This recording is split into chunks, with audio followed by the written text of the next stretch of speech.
Šta je grip? Grip ili influenca, teška infekcija disajnih puteva. Izaziva ga veoma zarazni virus koji se u telu izuzetno brzo razmnožava. Ali grip ne znači odmah grip. Ljudi tako pogrešno nazivaju i najobičniju prehladu. Pravi grip je daleko opasniji. Kako da prepoznate grip? Karakterističan je pre svega način na koji grip počinje. Grip se pojavljuje iznenadno i žestoko.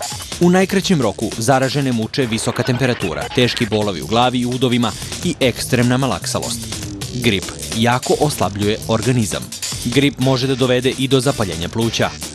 A godišnje u Srbiji od njega umre od 60 do 150 ljudi. Šta je talas gripa?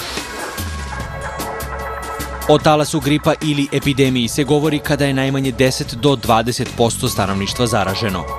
Obično se pojavljuje u 2 talasa, u novembru i februaru. Prema nepotpunim podacima, u Srbiji od sezonskog gripa godišnje oboli između 75.000 i 150.000 ljudi. Koji je bio najgori talas gripa? Španski grip, koji je divljao između 1918. i 1919. godine. Pojavio se u vojnom logoru u Americi i munjevito se proširio u celom svetu zbog transporta trupa. Do tada najopasniji virus na svetu ubio je više od 50 miliona ljudi. Najveći broj zaraženih umro je u roku od nekoliko dana od zapaljenja pluća.